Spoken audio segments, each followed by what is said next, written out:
more engagement so I can create kind of a set it and forget it system in my newsletter where I'm not having to change out graphics. Even though publishers have tried their hardest to move the needle for authors, time and time and again, it's proven that it's really the author's relationship with the audience that is the most powerful. A lot of self-published authors that I've worked with or talked to have always been, I want to control my cover. I want to control what the blurb says. I don't want to wait 3 years to publish it. It proves the point that readers want to feel a connection to the author and the person who created the work, the person behind the work, really. Hey folks, welcome to the BookFunnel Podcast, where indie authors get real-world advice on writing, publishing, and growing a career on their own terms. Whether you're just getting started or you're deep into your author journey, we're here to help you build your readership, boost your sales, and connect with your audience. Each episode, we aim to bring insights from authors, experts, and industry insiders who've been there, done that, and then some. I am joined, as always, by my co-hosts today, Kelly Tansey and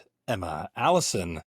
Hello. And our guest for this episode of the podcast is Jane Friedman, a reporter on the publishing industry who focuses on offering business education for authors. Welcome to the podcast, Jane. Good to have you here. Thank you so much. For those in our audience who might not be familiar with you, I know I just introduced you here, but take a few moments if you want to let our audience know what you're all about. So I have a background in book publishing and magazine publishing. I started out traditional, working at a mid-sized commercial publisher. In 2010, I started university teaching for writers. In 2012, I transitioned back to publishing at a literary journal, did some more university teaching. And then for the last 10 years, I've been a full-time writer. I do a paid newsletter and some free newsletters for writers. Most of my work is focused on the business of publishing, as you pointed out. So helping authors, regardless of how they publish, understand how the industry works and how to make money. Yeah.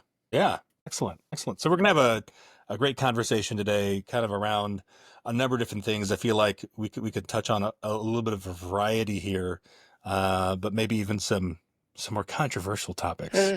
I don't want to spill the beans just yet. So, like we typically do here at the beginning of the BookFunnel podcast, we try to give our viewers a little bit of an update on what we have all been doing creatively. Of course, Kelly, Emma, and myself, we are all self-published authors. So, Emma, what have you been up to? Because I kind of know what Kelly's been up to, what she's been tinkering with. I'm still working on the second edition, Night in His Eyes. That's almost done. But I think the light bulb that went off for me last week is I am switching to Maria Sequoia's 4-book-a-year method because I realize I just want to take more time, especially in transitioning to epic fantasy with each story. So that's what I'm working on. And I think 4 books a year might still be a little too fast considering the day job, which is all encompassing. Yes. It's the man keeping you down there, right? As they say, right? I'm kidding. Not at all. Funnel's a great company to work with, but I understand it's like you only have so much energy in the tank. It uses the same brain, so yeah, the same part of the brain. Yeah, I hear that. Yeah, Kelly, I know you've been running some Facebook ads. We were kind of chatting about this over Slack earlier today. What else have you been up to? Just been working on the book the romance that I have been writing with the other authors. I'm just trying to get that done. And this week I did a full reread, and I kind of realized that this is something that I need when I get to a certain part of a book. And I'm like, I need to just go back and make sure I know where my holes are, things that I'm going to have to fill in, new chapters that maybe I need to put in. So it kind of gives me that whole, okay, where are you really in this book? Like how until you can say draft 1 is done. So I did that, and that was really, really helpful. And I was able to lay down a few more chapters. So I've been just working on that. That's good. Where I'm at. Yeah. Progress. It's always right. good. That is good. As for myself, I recently finished my I can't remember what number book it is in my current series, but I finished a book. I'm moving on to another one. It took a few days recently though to go out into the wilderness, and by the wilderness I mean social media. I'm trying to figure out social media and how to kind of organically market myself there. I'm doing some really weird, bizarre stuff. Probably nothing worth sharing in this context, but that's what I've been right. Yet. Who knows? Maybe in the future, even if it's embarrassing, I'll probably share it. So that's kind of what I've been up to, getting back into more dictation and writing tonight. I'm still I'm still doing that kind of seasonal strategy that I had. I'm deep into writing, so I haven't even gone back and worked on revisions for that book yet. I'm letting it, the one that I completed, I'm just moving on to the next thing, keeping my head down and focusing on just getting the words down, and then I'll move on to revisions when I'm ready for it, when I'm comfortable. So that's what I've been up to. Jane, are there any creative projects or anything currently that you're working on? I know you've got your newsletter, but I don't know if there's anything else you have in the works. The newsletter keeps me pretty busy, although I was just at a writing retreat at Good Contrivance Farm. This is about 30 minutes outside of Baltimore. Highly recommend, by the way, if you're looking for a very quiet, secluded place to get some work done. Uh-huh. It was rejuvenating.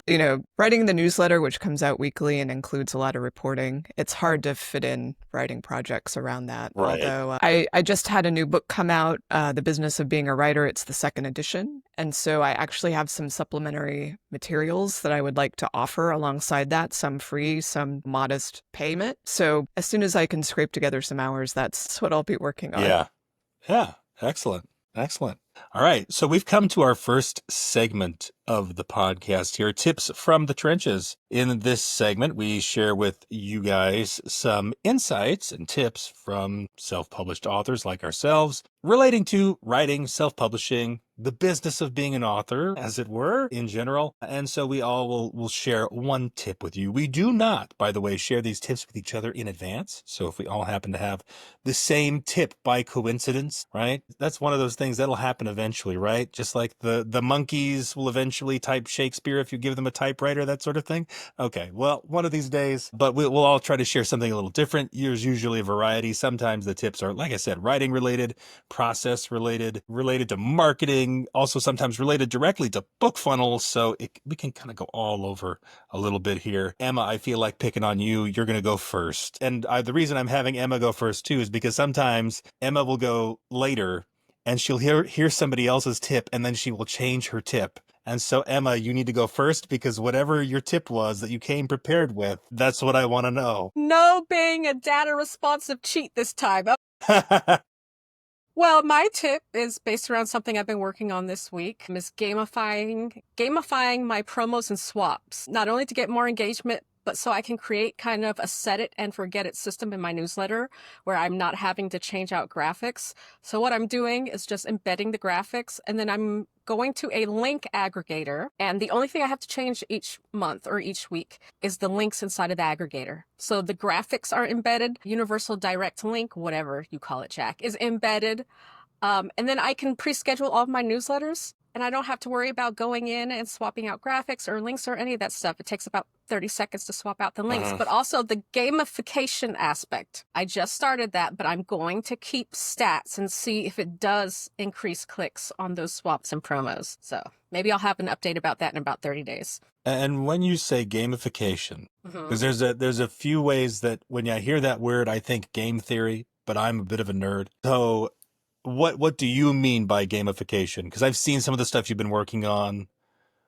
And who are you gamifying the promos for and that sort of thing, just so people know what you mean? I'm gamifying it for the readers in the theory that people like games of chance. They like to gamble, so they'll be more likely to click and click multiple times. And then that way, that one click I used to get on that promo is now going to become 3, 4, 5, 6 as they keep clicking through. And each time the aggregator sends them to a different promo. So I'm hoping what will happen is I'm basically tripling or quadrupling the number of clicks. But the way I'm doing it right now, because I'm not a coder, though Kat, who was one of our reader queue Jamies, has given me some tips on how to make it a little more fancy. But for now, what I did is I embedded graphics for 3 different doors in my newsletter, pretty graphics. I said, pick a door. And behind this door, you could get entry to the King Sumo. You could get an Amazon gift card, which I'm delivering via an email sign-up landing page, or you could land on a free book, one of the promos. And you could click as many times as you like. So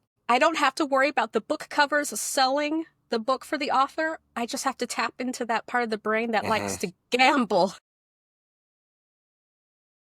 It'll be an interesting experiment in Yes. human behavior. I'm interested to see what your results are. But my tip for today is related to promos and swaps, so I'll go next. Of course, BookFunnel swaps specifically, for those of you who maybe don't know about BookFunnel swaps, they're one-to-one cross-promotional opportunities. You and another author swap each other's book, right?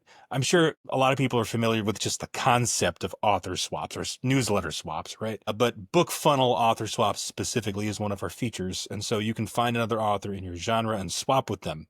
Okay, well, that's not the tip, that's the feature. But the tip is if you are looking for beta readers or if you are looking for ARC readers, author swaps are an ideal place to find them. You do not have to find an author who's looking for the same kind of readers. So you don't need to find an author who is also looking for ARC readers or an author who is also looking for beta readers. You just need to find another author in your genre and then upload your beta reader edition of your book. Give it like a placeholder cover or something, or upload your ARC copy to BookFunnel and put that in there to swap with other authors. Make sure your landing page communicates clearly to readers like what the book is. Yeah, like this is a beta reader edition. There could be some typos, that sort of thing, because you're essentially getting that in front of those readers in those authors' newsletters, and that's how you can find those readers directly. The readers on those other authors' newsletters are also going to be more predisposed to reviewing your books or just reviewing books in general. So you're kind of aiming at your target audience is the idea.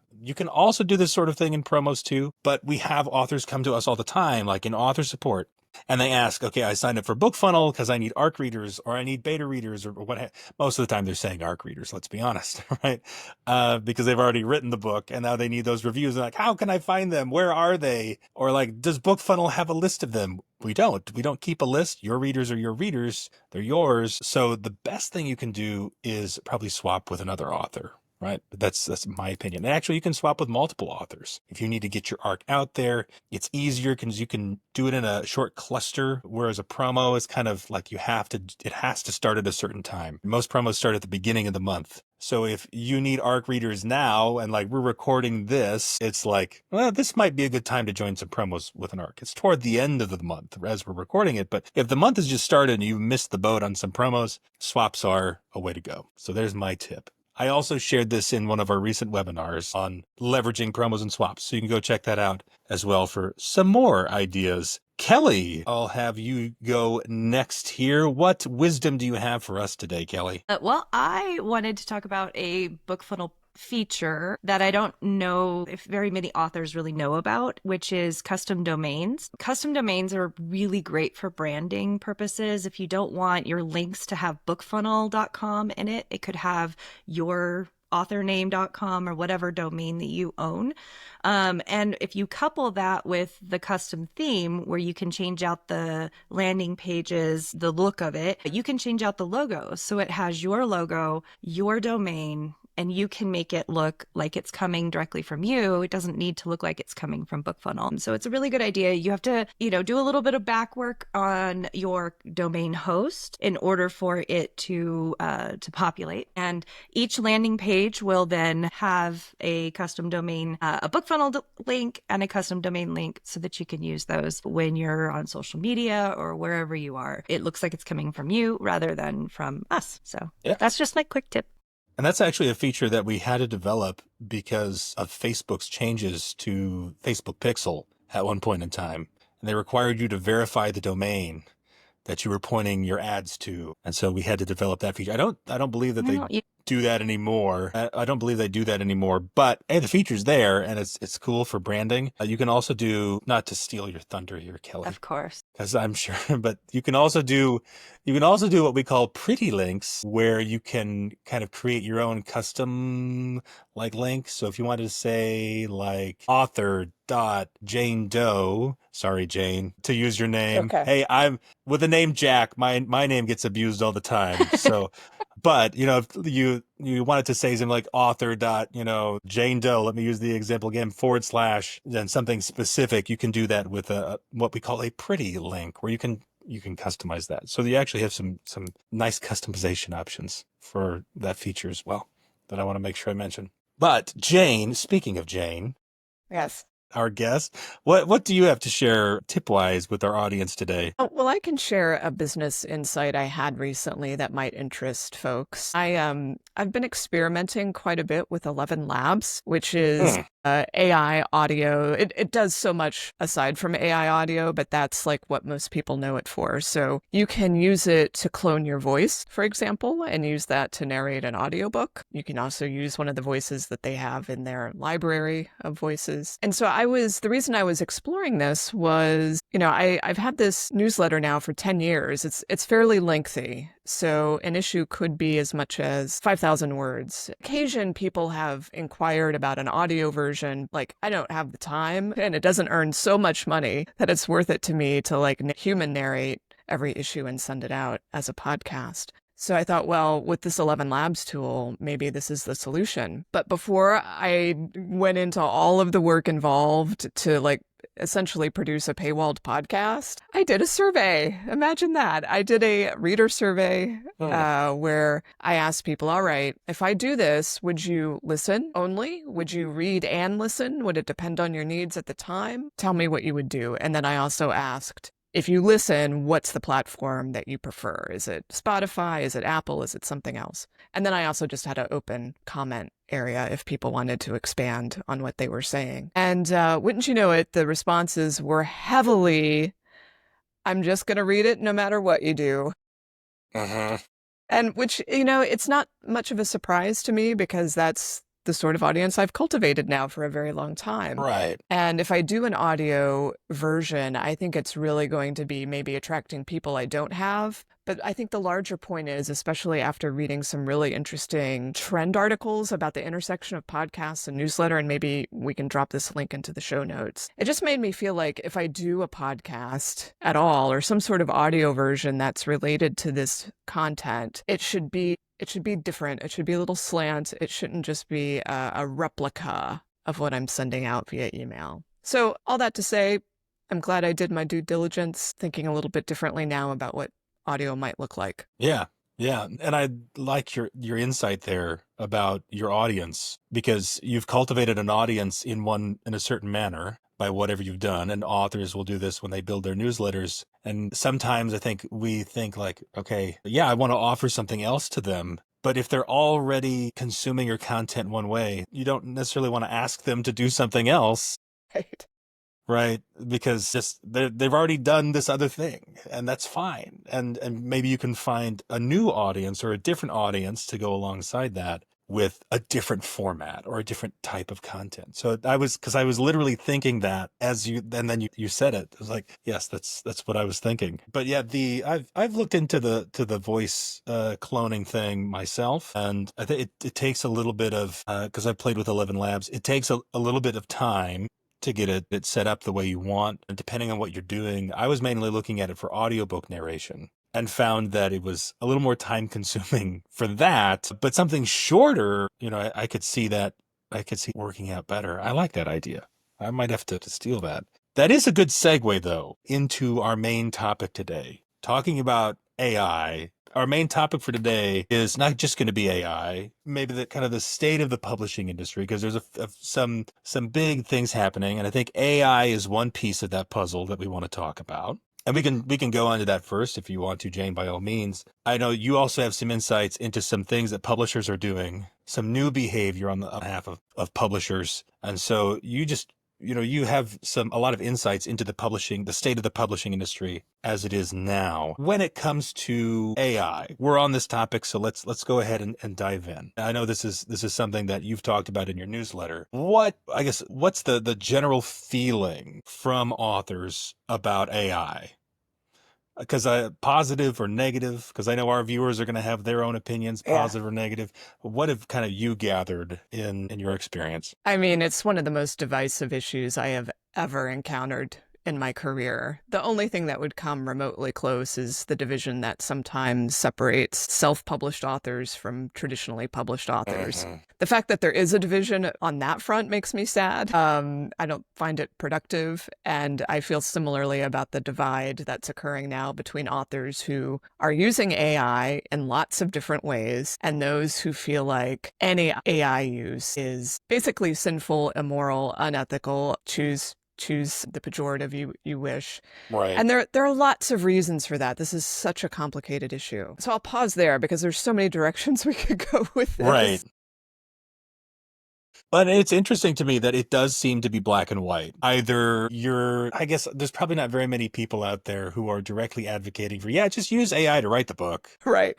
You don't even, honestly though, there are some, I guess, platforms out there that are trying to push that. They want you to sign up for their service and use it to write a book. And I think that they're targeting a totally different audience, in my opinion, than the authors who are using AI. Because I have a feeling that most of the authors who are using AI in some way are not really wanting AI to write their book. I don't think many of them are actually wanting to do that. They're wanting AI to help them with the process of writing the book and make some of that more efficient. Right. Without actually doing the writing for them. Right.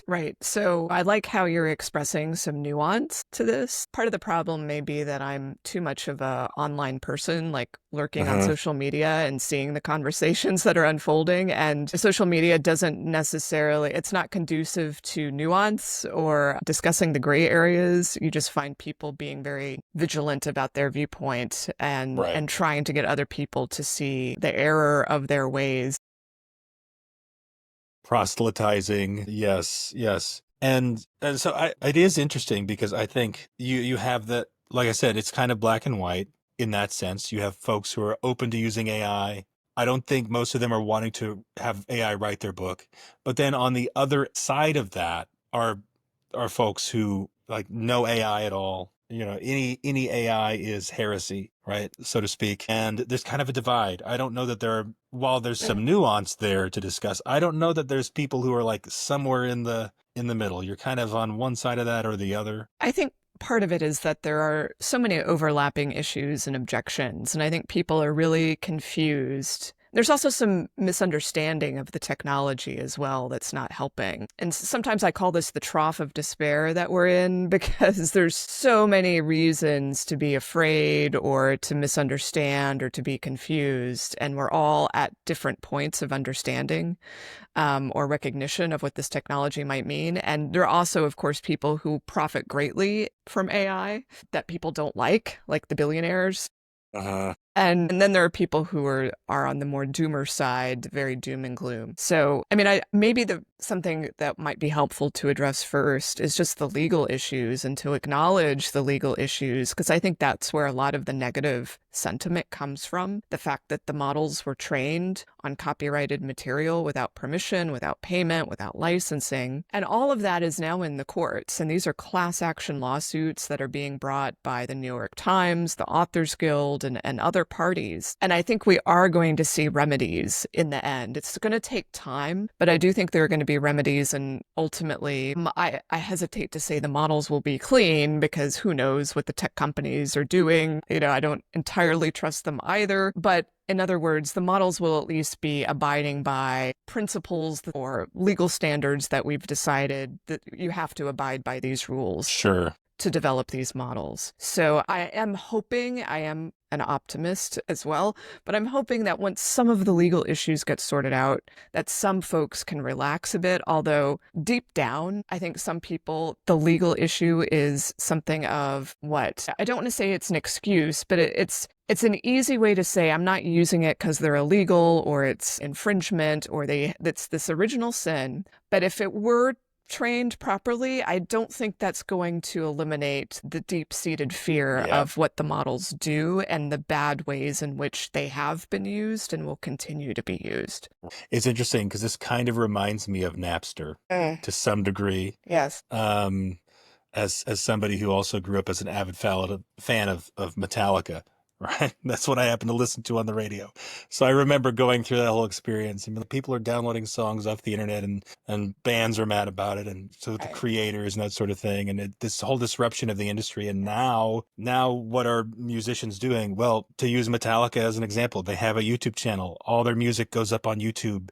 That's freely available. We sorted out the solution and the remedies to those problems, and Right. it takes time. And so I think you're right. I see the same sort of thing needing to happen with AI, because there is a question around that. But on the back end of that, it's not quite the same. Sharing music online or distributing music online, we have ways to make those creators whole in that process now. When it comes to AI, there's generating something. You're making content. And so, like you mentioned, the nefarious ways in which people have used AI, and maybe you can provide some examples too Yes. of like how AI has been misused, how that, not just the copyright issue or the legal question about it, but how the created content has then been misused. Yeah. So this actually happened to me 2 years ago. There were about half a dozen books published under my name that I didn't write. They were pretty obviously AI generated.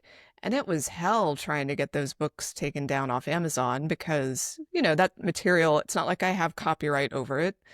No trademark on my name, at least at the time. And so Amazon, responds with a shrug. Well, it's legal. There are lots of people with your name. But, someone's trading on my name, trying to fool people into thinking these are my books. And I find that more damaging than piracy in the end, because it's this really low quality, poorly rendered piece of work that reflects badly on me if people think I am in fact responsible for it. Right. Now, that sort of problem has lessened over time because the people using AI to generate books wholesale have gotten smarter, I suppose, because they know that those books will get taken down so quick it's not worth the effort to put them up.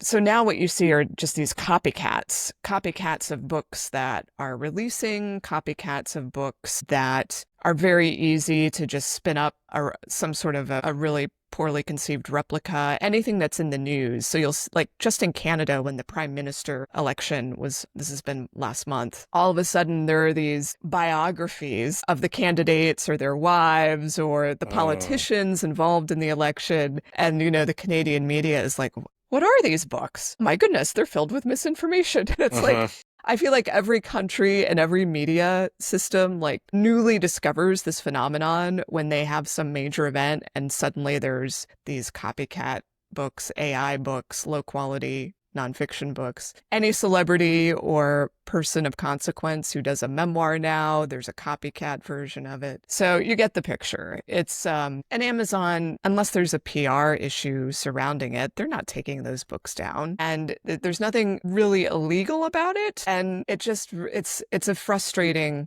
problem. The other side of this, it's not really book related, but I think it can be just as frustrating, and it makes people very angry.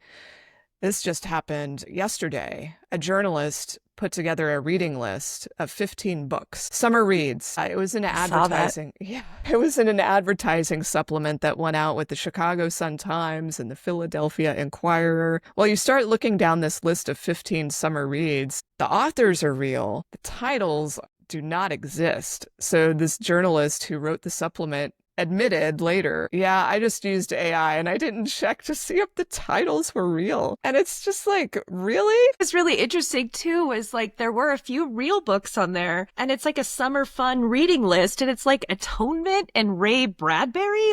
What? That's not who reads these books for funsies. And I think, wasn't it Andy Weir had Yes. a title on there he has not written? Yeah. Yeah. Where are these summer fun reads? Yeah. And what's I think is crazy about it too is you think about, in journalism and, even if you are freelancing, your journalism, your pieces, it just seems like writing an AI piece and then not checking it before it's published in some major publications just was that's a choice. That was a really weird choice.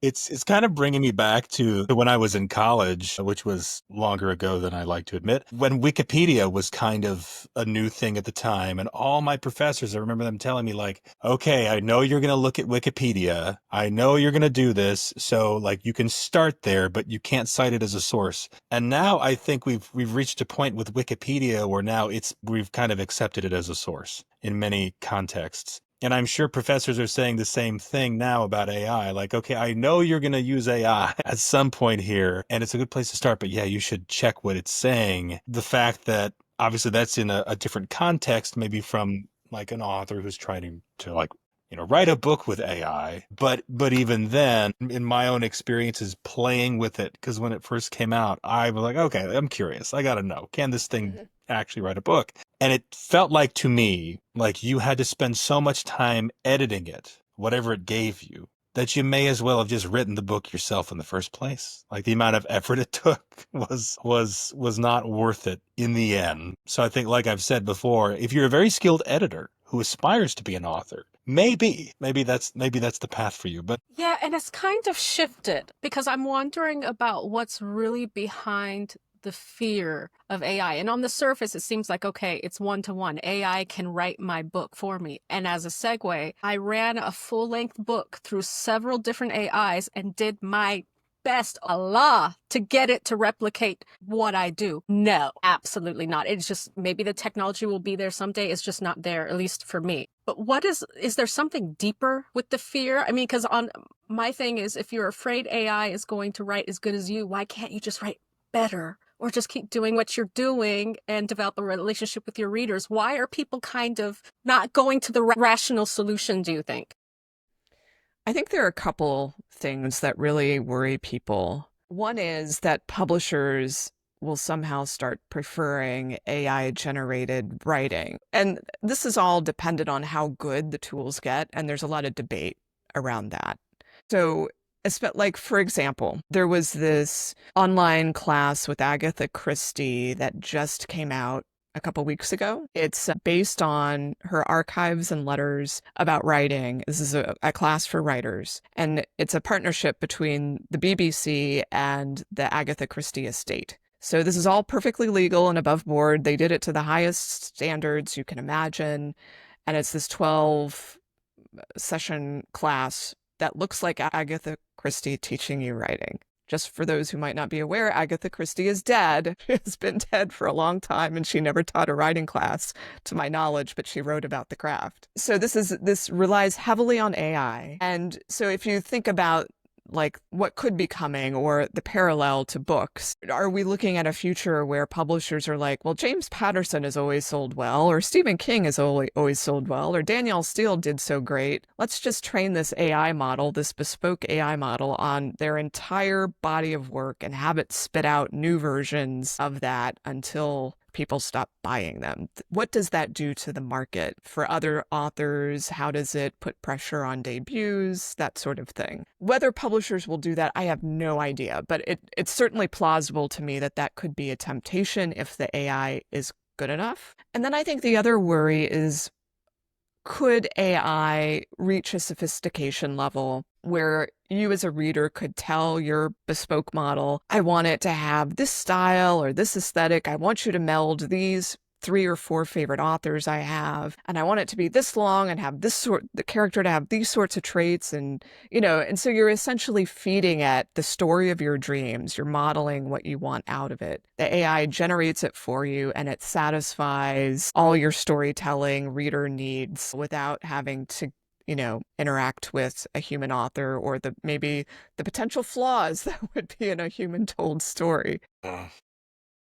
But I mean, I really question if that's what readers want. I mean, I find reading, despite, you're doing it by yourself, ultimately, I think it's a very social activity because readers love discussing their favorite books with other people, and there are book clubs, and you go to events to meet the author. And part of the reason it's special is the fact that a human did in fact write this. I think the example people often give in relation, I don't know if it holds up, is just because a computer can now defeat people at chess doesn't mean that everyone stopped playing chess. So I think those are two of the reasons. They just feel like creators, writers in this case, are going to be not as preferable or as economically viable as what an AI can spit out. Right. Related to that, because you mentioned the temptation that publishers might face to just use AI. And recently, there has been a book published that has garnered some speculation. And I want to preface, before I even mention the title and the author, that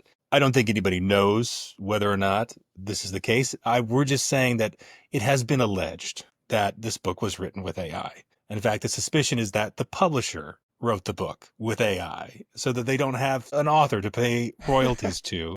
I don't know whether or not that is the case. I'll bring it up here, and I bring it up here just to kind of serve the point that authors are already speculating on this. And of course, the title is Silverleaf, the author named Danny Francis. This is a debut author being very heavily pushed by this publisher, and I think that's maybe fueling some of the speculation. Yes. Don't know, unless you've seen any evidence out there that proves that this was written by AI. But I think just the fact that authors are now jumping to that conclusion tells me something about kind of the temperature in the room, so to speak. Yeah, I think it's fascinating, partly because the author doesn't really have any sort of breadcrumb trail. Like there's no author photo. Right. It looks like all of the online accounts were created just for the purposes of this book. There's speculation that it could be an existing New York Times bestselling author or some big author that is now switching genres, changing lanes, whatever, and it wouldn't be sensible for them to write under their real name. And so that's why they've adopted this pen name. That seems like the more like that would be my guess if I had to like put my bet on something. Right. But I do think it's absolutely fascinating that people are guessing it's AI written because there is no evident author who's standing up and taking responsibility for it. It's not just authors who are suspecting or suspicious, it's readers themselves. I really doubt it's the case, but it does. I think actually that people are raising this question and that they would be upset if it were AI actually gives, maybe that's a positive thing for human authorship, that people they want to see who is behind the work. Right. They want, for trust, for transparency, because if they really love it, they might want to meet that author, all sorts of reasons. Right. Well, I think it's interesting too. The publishing industry has changed a lot in the last few decades, clearly, with the self-publishing revolution that we've seen, the ability, like just the Kindle store itself, the ability to viably sell ebooks. Right, at one point in time, that was laughable, and we've seemingly jumped the shark multiple times, right? If you will, that'll never happen, and then it did. And so there's obviously been a lot of changes in the industry. And we've gone down this digital path. And what do we see now? The recent trends? Well, audiobooks are definitely becoming more popular, but so are physical books. And more authors are struggling to, well, there used to be during the golden age, you could just upload your books to KDP and you could expect to get sales. Well, okay, then at a certain point you had to advertise. Facebook was maybe a good place to do that. And now that landscape has become much more complex. And if you're going to do it, you really have to devote some time and energy to it. And so what I've noticed, and we've actually had a couple of these authors on the podcast in some previous episodes, is there's authors now who are going the opposite direction, and they're getting out there in front of readers, and they're going to events, and they're getting FaceTime with readers, and they're finding readers that way. I think there's a lot of authors who are skeptical of that, but I think it proves the point that readers want to feel a connection to the author and the person who created the work, the person behind the work, really, when you think about it. And so, yeah, the idea that this author, Danny Francis, is, you're probably right. I think Occam's razor would suggest that this is just probably somebody writing under a pseudonym, and there's reasons why they're not, they don't have this public facing persona. That seems much more likely to me. But yeah, the fact that we're questioning that and readers are questioning that too, that's very interesting. It's very interesting. On this kind of topic of publishers and the publishing industry, before the podcast, you had mentioned, and we intentionally didn't discuss it because I'm really curious to know the details, so we saved it for this. The publishers are maybe changing some of their behavior, and these are traditional publishers. Some different things are happening there that I know have some insights in. spill the tea. I'd like to I'd like to know what this is. So, to put this in context, when I got started in the industry, and I would say for the first half of my career, it was very hard as a self-published author to transition to traditional publishing with the titles that you had self-published. And if you did make that transition, it usually involved giving up, whatever rights you were exploiting, whether that's print, ebook, audio. Publishers more or less would demand that you fork over all those rights, and you were left. It was really a binary choice. Are you going to self-publish? Are you going to continue down that road, or are you going to switch and just commit to traditional? There were a few people who were able to like thread the needle and keep some of their independence, but they were the rare exception. So as of, I would say, pandemic times, I've found publishers really modifying their viewpoint on this. And probably the best example I could give is Sourcebooks. So it's a Chicago-based publisher, so they're outside of the New York environment, which maybe helped them be a little bit more innovative or, thinking outside of the parameters of your usual big five. And they have an imprint called Bloom Books that they launched in partnership with E.L. James of the 50 Shades of Grey fame. And E.L. James, this was a really critical piece of this. She said, I really want someone I consider a partner, not someone to just take my rights and take the control, but someone who's going to collaborate with me and realize that I know more about my readers than the publisher does. So the CEO of Sourcebooks, Dominique Racat, is now justly celebrated as creating what is one of the fastest growing publishers because of the partnerships they now have with self-published authors, where those authors, generally, it's going to depend on the author, they generally keep their digital rights, ebook and audio, and then they're licensing the print book rights to Bloom Books or to Sourcebooks for that nationwide retail distribution. And it's a collaborative effort. They're not signing what I would consider a traditional publishing contract. They keep decision-making power. They're given the tools that they need to make their own best decisions for work that's coming out. And in my mind, I mean, I haven't interviewed any of these authors, but I would say they are getting the best of both worlds, maintaining a level of independence, but getting the muscle of that traditional publishing distribution, especially in the print retail environment. So you see some other publishers starting to do this. Contracts are kept confidential, so it's hard to say for sure. But certainly when you see media coverage or when you see the authors willing to disclose some of the terms, they are so much more favorable than they used to be, like more of what you would like a 50-50 split or even a split that's in favor of the author. Yeah. Well, and the biggest reason why you would want to go with a publisher would be for that print distribution. Right. Exactly. That, again, as the landscape has changed, for a lot of people, it stopped making sense. But it's interesting. As somebody who, I started my self-publishing journey in the 2010s, and all the talk around there was, oh, the big five, they're going to crash and burn, and they can't figure it out.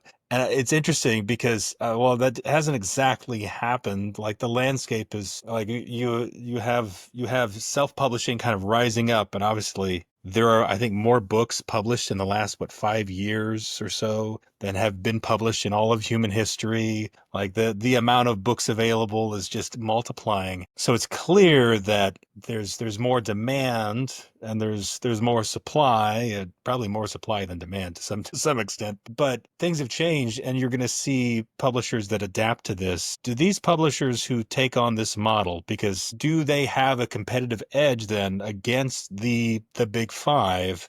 Because that's where I see where some actual disruption to the market could come. Like if this is a viable solution, if this works, which I think common sense would say that it works, to treat authors kind of like people, if you will. You have that, like you said, a partnership. Partnerships work as opposed to exploitation, which is kind of what traditional publishing has been framed as. Maybe that's uncharitable in some cases, but that's what largely the self-publishing world would frame it as. Do you see them as having a competitive edge moving forward? Is this a trend we're going to see continue to grow? I expect to see more activity, at least in the commercial genres and for high-profile nonfiction. So the big five are starting initiatives that I would say mirror what Sourcebooks has been doing.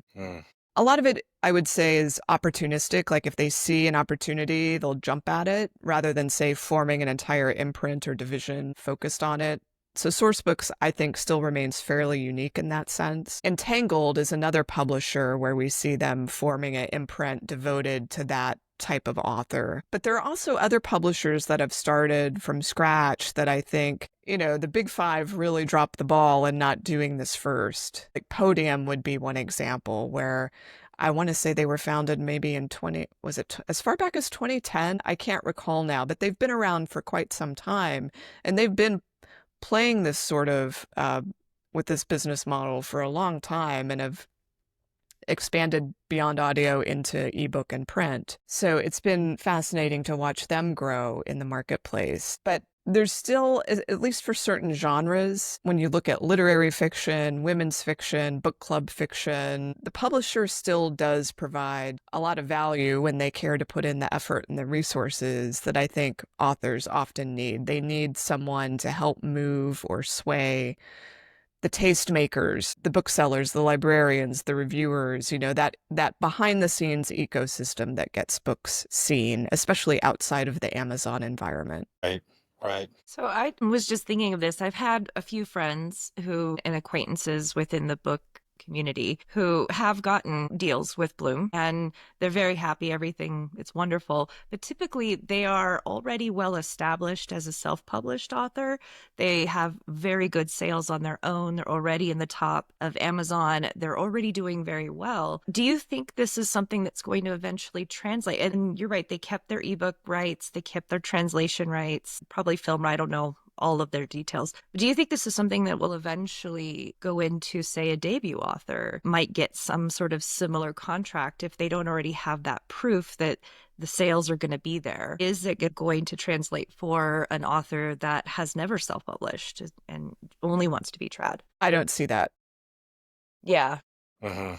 What I've been discussing is really only for those who've been able to establish themselves first. And so that it does sound like dramatically unfair because not every author is going to be able to do what some of these authors have done that are now working with Bloom. There is a bright spot, though, a slightly different model. Well, an entirely different model, I would say. There's a publisher that started a couple years ago called Bindery Books. And initially, I was pretty critical of their model, but I'm starting to come around. So what they do is they identify and partner with people who are already influencers in some space. It could be Book Talk, it could be Instagram, it could be YouTube, but in any event, they have an audience who really looks to them for recommendations. But they're not publishers.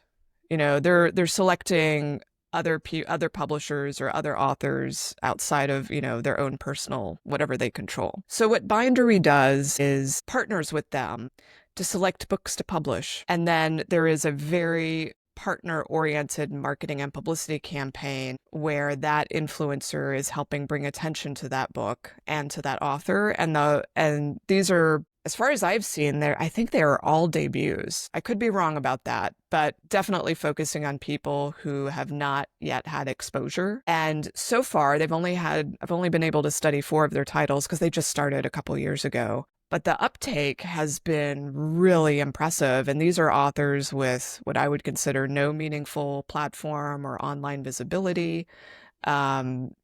They were just able to get that book accepted on the basis of the quality of the story. So the fact that they're doing so well, I think, is a bright spot. And I think it's also why you see traditional publishers at this particular moment in time really looking for influencers, book talk people, in other words, people who aren't the mainstream media, to bring attention to books, because so many of the usual levers and buttons that traditional publishers have used just do not work like they used to.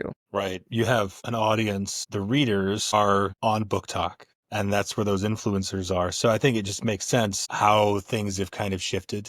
Video killed radio, that sort of thing, or TV killed radio. I think there's some element of that going on there. It's interesting, though, because I think the dream of many self-published authors early on was that we would get to this kind of happy medium where you could write a book and you could send it to a publisher if you wanted to, or you could self-publish it if you wanted to. And if you went the self-publishing route, there was still a way if you proved yourself, like through merit, you could make it there. And there would be publishers who would look at that and say, oh, you know what? That actually looks like a good deal there. It's interesting to me that I think some of those dreams are kind of coming true. It took a while for it to work through the system here, because I personally, you know, I gave up on the dream of being traditionally published a long time ago, right?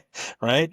But I know there are going to be many new authors who are going to be weighing that same decision. And now it's kind of like, well, you know, self-publishing isn't so bad. You know, I can build a platform. I have these skills. I can learn how to market myself. And then if it does well, there are these publishers here who would potentially pick me up. So there's still a path there for authors who, like, that's not closed off to them, which I think is a big shift from sort of the earlier days of self-publishing, where again, you had to kind of pick one or the other. So that is curious to me. I was just going to say it seems like it opens a lot more authors up for the possibility of trad publishing, because a lot of self-published authors that I've worked with or talked to have always been, you know, I want control. Yes. I want to control my cover. I want to control what the blurb says. I don't want to wait 3 years to publish it, you know, as it's going through edits and, you know, getting the advance. I just want to get it out there and go on to the next book. And I think having that partnership that is so interesting, to be able to say, well, I still get to retain some control over the distribution or of the, you know, what the cover looks like, that sort of thing, kind of opens the door for those that have said, I'm never doing that. So that's an interesting change, and it's kind of exciting to see, I think. I agree. Now, do those publishers, I guess a good question to ask then is, to what extent are they involved in editing, cover design, that sort of thing? Are they mostly hands off when it comes to that stuff, or is it somewhere in the middle? Yeah. They're very involved, but they're much more what I would consider respectful and gracious as far as what are the author's wishes, what do they want to get out of this. There was an interesting kerfuffle a couple months ago when there was a Bloom Books author who, you know, had entered into one of these collaborative partnerships. And I can't recall now if they had already done some books together and this was just the next in the series, or if this was the first time they were releasing.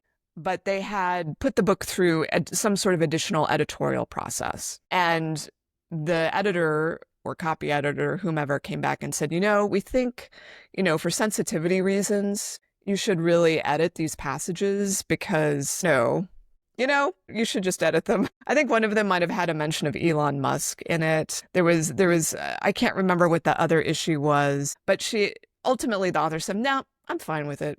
I'm not worried. And then came the criticism from readers for preserving those, despite Bloom Books saying you should probably get rid of it. So that to me is evidence that they are like, they want to help, but when the author pushes back, they're like, okay, it's your decision. And that's maybe a good balance to some extent. I would err on that side of things personally, where it is good to have the support from the publisher on all of those fronts, but to still be able to make the ultimate decision. I think that's the hang up for a lot of people. Yes. So the fact that, you know, just like it's like a good parent, you got to let him go out there and make mistakes sometimes. And that's, I don't know, I think it'll be interesting to see how authors and publishers navigate that, because that's something that's obviously there are books that have been traditionally published that have probably generated controversy too. And Yeah. so that's not like that's entirely new, No. that concept. I think one of the reasons that Source Books and Bloom Books, they feel comfortable having the author in the driver's seat is that they see that this author has experience engaging with their readers and they've learned something through that level of success they've achieved, where they do know something about the market and the readers that the publisher probably doesn't or might not appreciate fully. And so they're saying, we respect that you have this knowledge and experience, and we're going to tell you our opinion, our professional position on this and what we've seen with other authors, but ultimately you know your audience. All of this talk about print rights got me to thinking. I've been seeing a rise, I think especially over the last maybe 18 months, of traditional publishers who, when they put out a novel, it comes with like sprayed edges and ribbons. They've been Yes. fancifying They their have. hardbacks. And I think that's been driven by the indie Yes. obsession with special editions. Yes. And I'm wondering, do you ever see the path forward where trad publishers will kind of corner that market of special editions because it's a higher ticket, or maybe they'll price low and price us out of the market? But what are your thoughts on that? I think this is just such a rich area for discussion. So yes, I do think they're kind of stealing a page out of the indie playbook. And I think it's actually super helpful for traditional publishers to be moving in this direction. I don't think it's going to be harmful to the rest of the market because they have for a long time needed to find a way to break the price barrier for print. I don't want to get too in the weeds of pricing in publishing history, but the bottom line here is that prices for books have not moved with inflation. And this is a kind of a problem for the industry's health because even as they sell more, there's like this depression on earnings because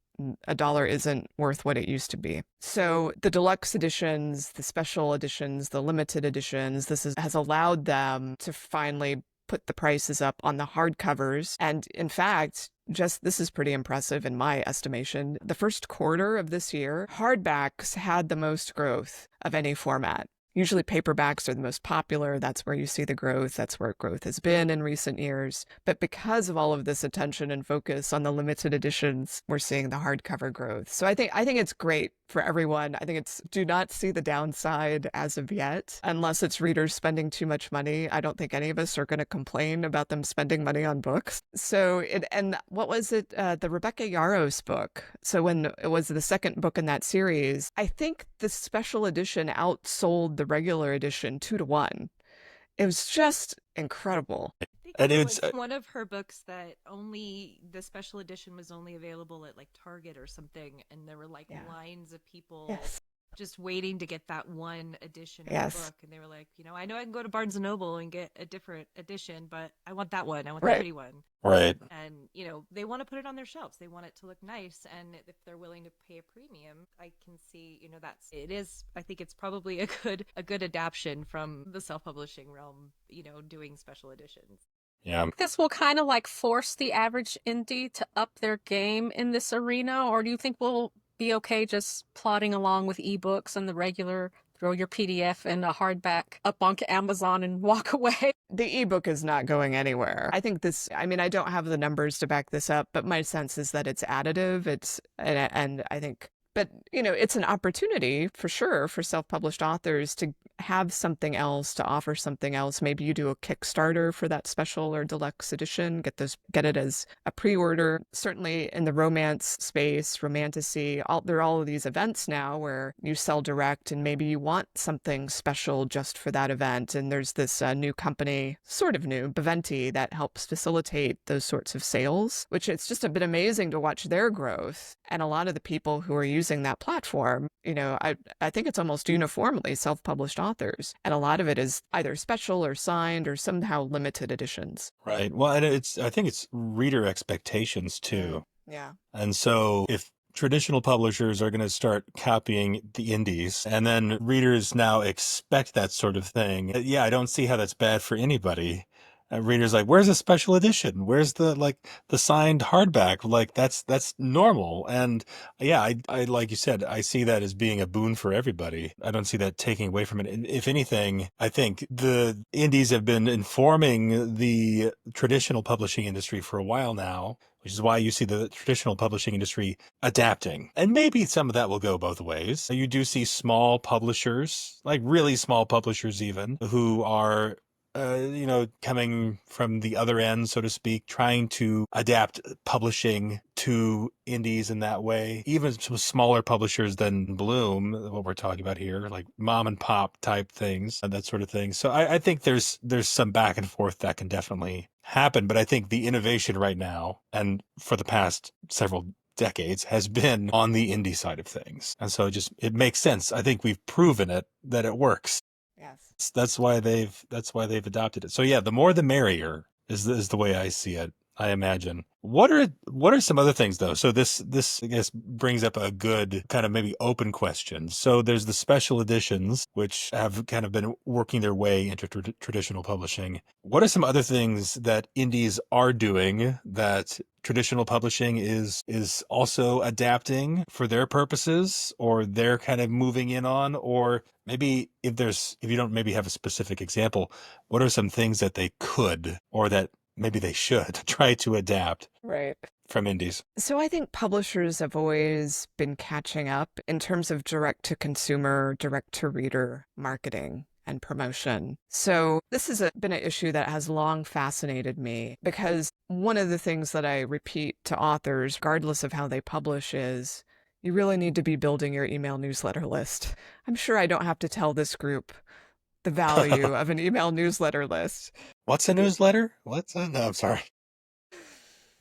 But publishers, most of their existence have not had to think about that, worry about that. They have been focused on booksellers and retailers, wholesalers, distributors, etc., all of the inside people in the industry. And they've been on the back foot for some time now, trying to figure out, what does it mean to have a strong direct-to-consumer reach? How do we have a brand that actually means something to readers? And I think one of the reasons traditionally published authors complain so bitterly about having the marketing and promotion burden put on them is that publishers know in some regard they are weaker at this, because if you're a fan of the author, will you even know who the publisher is? Do you care who the publisher is? How much is the publisher brand spurring on sales? Generally they're getting those sales because of insider relationships, not because their name is on the spine. So all of that to say that so many publishers today have really weak recognition in the market, and they rely so much on authors to move the needle for them. As we've discussed with Bloom Books, they're just cherry picking the authors who already know how to do this,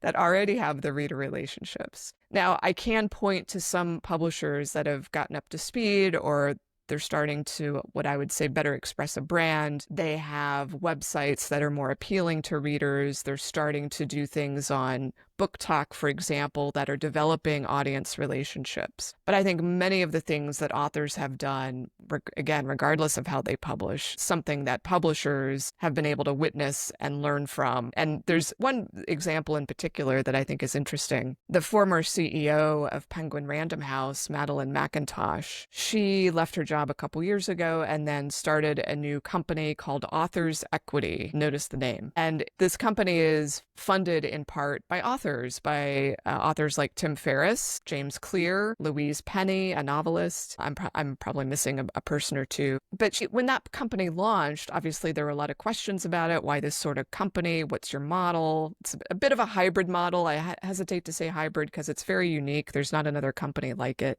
But she said, now today, even though publishers have tried their hardest to move the needle for authors, time and time and again, it's proven that it's really the author's relationship with the audience that is the most powerful. And that's what informed her launch of Authors Equity. Now, what I find really interesting at this particular moment in time, I don't know if all of you have been following the social media discussion about how authors can't move the needle on marketing and promotion. Has anyone seen this discussion? A little bit of it, yeah. Yeah, so it's a group of traditionally published authors, for the most part, saying it doesn't matter what we do, only the publisher can make progress on selling copies. And to me, it makes my head explode, because do you not see the enormous counterfactual in the market in the form of the self-published author? I hardly know what to say. That's an interesting opinion to have. Yeah, and I think for some of those authors, I mean, I don't know who, because I'm not privy to this discussion, or who those authors are, but I would imagine if that system is working well for you and you haven't had to do that, and you haven't had to do the marketing, and you haven't had to put yourself out there, maybe it's just they don't have that perspective. I could see that. But yeah, I think that seems quite obvious to me. Here, when an author says something that makes it to, even, let's just use the mainstream media. We don't even have to talk about social media. Some article comes out about the update on George R.R. Martin's next book, right? You hear his name you don't hear the name of the publisher. I don't even know the publisher, and I've read Game of Thrones, so that tells you just how much the publisher moves the needle there. Do you see, I guess, is that going to become a thing of the past for most traditional authors, that mindset and that attitude? Because I remember earlier on, I remember J.A. Conrath, his blog, kind of complaining about this, where the publisher takes all my rights and they expect me to do all the marketing, and that seems like a raw deal. And it absolutely does. If the publisher could assist you in some way or help you out, that would be great. But that was the argument for going the self-publishing route. I guess maybe we're kind of just coming back to the same thing here with these new wave of traditional publishers giving author or encouraging authors to go down this route of marketing themselves, that sort of thing. I imagine for the biggest names, it's still going to be possible to just sit back and write the next book and let the publisher do all the work for you if your name is all that it takes to sell the book. But I imagine there's going to be some of those authors who are going to say, well, it's up to the publisher to move the needle. And that means the needle isn't going to move, is what I imagine. I was just going to say, like, there is an interesting contrast, though, when we talk about Silver Elite and the lack of social media presence of that author. And what is it that did put that book into the sphere? And it was money. It was a lot of money in advertising and putting it on tables at Barnes and Noble and putting it, influencers, having lots of influencers have that. So it's a really interesting, and maybe that was the social experiment. I don't know. Yeah, and to tie this back to, we talked about gambling earlier. Emma brought up gambling, right? And if publishers are going to gamble, I imagine they would rather gamble on a best-selling author who's using a different pseudonym than some AI written book. So I think that's just another, Kelly, you kind of helped me piece that together there. They're throwing Well, all they got me to buy it, and I was absolutely skeptical after Fourth Wing. I said I would never pre-order a trad book again after Fourth Wing, but Silver Elite, they got me with the marketing It's again. sitting right I'm there like, in your stack something's of books. working. It's It right is, there. Right here. It is. I saw it there. They got me. They got me. And I'm like, what is it about their marketing that is so strong that they got a 44-year-old cynic like me to do it a second time after I felt betrayed by Fourth Wing? I'm like, was it worth it? I haven't read it yet. I was going to, and then I heard the speculation. I'm like, must be another Fourth Wing. So I'm kind of afraid. I'm afraid there's some trepidation there. Right. No, it'll be interesting because the publishers have the money to throw around, but can they get those two things to align? I think is the question, right? And that means that they kind of have to throw that money behind the author, is what I suspect, and promoting that author. And with book talk and things like that, kind of some shakeup in sort of the gatekeepers of the industry to some extent now. Do you suspect we'll see more publishers going that route of like throw the money behind the author, and the author you need to be a personality, whether that's on social media or you need to be visible in front of people more? I mean, with nonfiction, they're always going to choose the author with the platform. There's no question on that side. On fiction, I think it gets really complicated. I think if you believe some of the information that came out at the trial over whether Penguin Random House could merge with Simon & Schuster, so the Department of Justice stopped that antitrust violation. But a lot of juicy details came out about the publishing industry and its success rate as part of that trial. And ultimately, it was estimated that 70% of books, don't even really break even. And the publishers, it was this really perverse show of executives and CEOs saying, we don't really know what sells books. We just throw money at it. And if it doesn't work, we move on to the next one. Yeah, that's interesting. They threw money at Silver Elite, and I guess it's worked out. It certainly created a conversation, which is good. But you don't hear about the books they throw a lot of money behind that no one cared about. And there is this, I believe this, they say it's all about word of mouth. They have to do something to help trigger the word of mouth. But if the readers don't like it, or if the readers are kind of lukewarm or whatever, forget it. Like, a publisher can't make readers recommend a book. Right. Well, I think that's a bit of information, even as an indie, to like apply that to yourself. Even if you have no interest in traditionally publishing, but 70% of those traditionally published books never break even. So how many of your own books, Yeah. right? And that informs like how many books do you have to write? And that adage of just always be writing your next book, however many that is a year, right? For most indies, I think makes sense. Like each book is a lottery ticket, Yes. so to speak. Yeah, but first it's like you have one job, grad publisher, one job. What do you mean you don't know your readers? I mean, but I was wondering if you had any insights on how they allocate their budgets is so selective. And for some context, because this reminded me of, I was scrolling through Instagram and there was a female Asian American author. I forgot her name and I forgot the trad publisher, but she published her book. The traditional publisher published her book. She had to self-fund this whole book tour because she says the trad publisher was like, we can't sell your books. So she self-funded her book tour and she was selling books. And then she went back to them, she says, and let them see the numbers. And they're like, we have to double check these numbers. We don't believe it. And I'm like,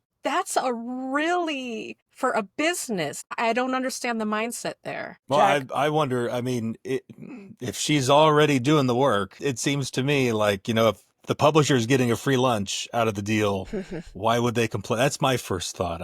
Jane, I don't know what you have to say about it, but if they think there's maybe some aspect of, like, if the author is willing to go the extra mile on their own dime, then why would we pony up and cover it? I think that's maybe where they're coming from. They're doing the calculus of, there's still no guarantee that if we, cover those costs, that it's actually going to pan out. I don't know. So any sort of marketing and promotion discussion gets complicated so quickly.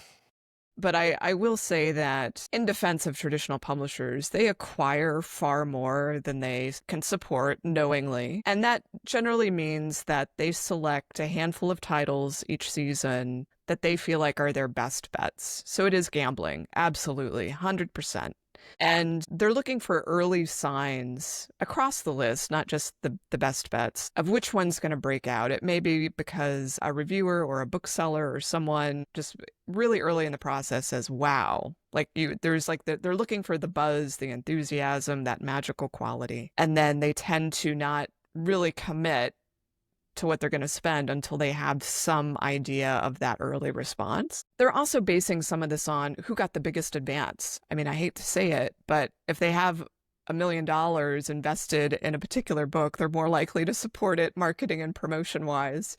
And also the fact that they paid so much attracts its own level of attention, whether that's through film and TV deals or foreign and translation rights deals before the book is even released. And just industry knows, oh, that's the book they paid $1 million for. I better take a look. So this system, I'm not saying it's fair, I'm just stating the reality. Now, with this particular example, it's always very interesting to me when authors share kind of these stories of what they're doing. It doesn't really matter to me what it is that they say they're doing. But the book tour in particular, every publisher knows, and every author ought to know by now, they don't give publishers a return on the investment that's even remotely associated. In terms of sales, just not there, unless you're already a known name. But I mean, maybe this author did have some basis for doing that tour where she could expect turnout, she could expect sales, but it's just usually not worth the time on the part of the publisher. Now, if she was able to prove out on her own, I can only imagine the publisher would have been very happy about it. And she would have gotten a pat on the back at best, and then they would have moved on. Why they would question her sales, I have no idea why they would do that. It's hard to be on the outside looking in. Yeah. Do you think they underestimate the value of just the smaller books that are plodding along and bringing in a little bit, but it's stable and steady? Or is it always going to be about the big splashy book and release? They absolutely love the slow and steady books. But I think that I'm gonna complain about authors for just a minute. I will start the clock now. You have 60 seconds. Go ahead. You're probably going to be right, whatever you say. So it's totally fine. We need to take our medicine every now and then. they are always unhappy about their sales. So even if a publisher says, you're slow and steady and this is looking really good and we really value you, they will be like, but I'm not on the New York Times bestseller list, or I'm not, whatever the next rung on the ladder is. It's always like this Eeyore complex. And so there was actually there was this big splashy Time magazine cover with Taylor Reed Jenkins on it. She's like the hot author of the moment in traditional publishing, aside from like the romantasy people. And she's like getting $8 million per book. Like, I can imagine authors looking at that and they're turning green. But there's also this wonderful quote in there it's an editor or agent saying, we have all sorts of authors who are selling 3,000 to 5,000 copies a week, but no one knows who they are. But that is a very good living. And I think there are so many authors that fit that, but they're looking at Taylor Jenkins Reid, or Reed Jenkins. I'm getting mixing up her name. And they're thinking, why isn't my publisher doing that for me? Right. And part of it is, luck of the draw, but also, they've got budgets. I mean, to give them a little bit of the benefit of the doubt, they've got budgets. Yeah. And they're picking the horses that they think are going to win that race. And, I guess if you're an author in that position, to give the agency back to you, what can you do to increase your visibility? I think even traditionally published authors who take that part seriously, yes, that's the only thing that you can do to get more attention from readers, but then your publisher as well. Because who knows? Maybe your publisher was wrong and your book is the next big thing and it takes off. But if the publisher isn't going to put the money behind it, then you've got to do something to get that attention in another way. Is the way I see it. Honestly, it's not an argument I'm used to making, because oftentimes the majority of our audience here at BookFunnel are indie authors. That's not a message that we usually have to share, but for the traditionally published authors out there, and this is a topic that also came up, I don't know if it was in one of our recent webinars. Yeah, there are some trad authors even who do use BookFunnel. It's not very many. Or actually, I was on another podcast. That's where this conversation happened. I've been on our own podcasts and webinars and other people's podcasts, and that's where this topic came up. It's like the question was, how are traditionally published authors using BookFunnel? And there are some, but not a whole lot. And BookFunnel, of course, is a tool to build your mailing list. And I think that's something where some of those traditionally published authors who are more middling, like you said, who are slow and steady, think you need this. I think you need to maybe have a change of perspective in some respects and take ownership of your own author career, and don't expect the publisher to do. Obviously, they'll let them do the major heavy lifting, but you kind of have to accept the fact that you're going to still have to find a way to connect with your readers. Yeah, I really like the word you used, agency, because when I see the discussions about only publishers can move the needle, I feel like, why are you giving them all your agency? Why are you acting helpless? Like, is it easier to think that you have no role to play? And, it's a message I try to emphasize again and again.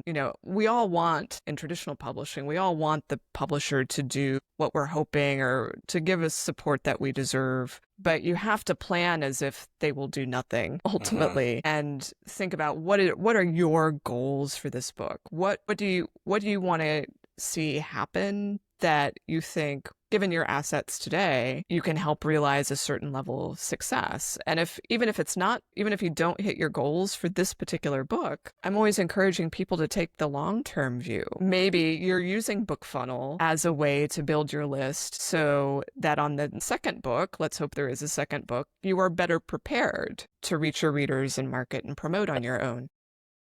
Right. I tell authors a lot of time, it is a numbers game, and it's the long haul, and you need to have this sort of long tail perspective on things, because these kinds of things move somewhat slowly. Building an audience for most people, and whether that's on social media or in your newsletter, for most people, you want slow and steady. You don't want some big spike. That might happen. You don't want it to happen early on. I think it's kind of one of those things like, be careful what you wish for, right? You're probably not prepared in ways you don't even consider to like imagine if you became famous overnight, right? All the things you're not even considering, you'd have to probably move. All right. For example, if you become that famous because the house you live in probably isn't set up with kind of security you would need, right? That's something I've heard. Like, that's just a random example, but there's so many. Like, if you blew up overnight, you wouldn't be prepared for it. And so most people wouldn't be. And you want to take those slow and steady approaches, like, yeah, building a newsletter. If you're focusing on social media, like, take the slow and steady approach. It doesn't need to happen overnight. It's just hard because everybody's a little angsty. We're never happy with our sales. So it's like, so there's always a problem that needs a solution, is what it seems like. And we kind of maybe have, it's a little hard for us to see the things we've already done and accomplished. And, all right, that's going to do it for today's episode of the BookFunnel Podcast. Jane, I want to thank you for joining us today. I'm going to give you a moment here to tell everybody in the audience where they can find out more about you, anything that you want to shout out here real quick. Sure. The best place to go is my website. It's janefriedman.com, and that's where you'll find my newsletters, my classes. I have a free business class every month, which is usually of interest to everybody. Last month, I did a session with Lorna K. Bailey on using virtual assistants. Next month, I'm going to do something on beating the bots as a writer. So it's always, it's a relaxed, fun time, but janefriedman.com is the place to go. Cool. Good. Thank you again for joining us today. As always, thank you to my co-hosts, Emma Allison and Kelly Tansey. Thank you to those of you in the audience. If you're watching on YouTube, please like the video and subscribe to the channel. If you're listening on Apple Podcasts, Spotify, or anywhere else where you listen to podcasts, please follow us there and leave us a review. It really does help. We appreciate all of you, and we look forward to seeing you in the next episode of the BookFunnel Podcast. Thank you for watching. Check out these other videos from BookFunnel, and don't forget to subscribe to the channel.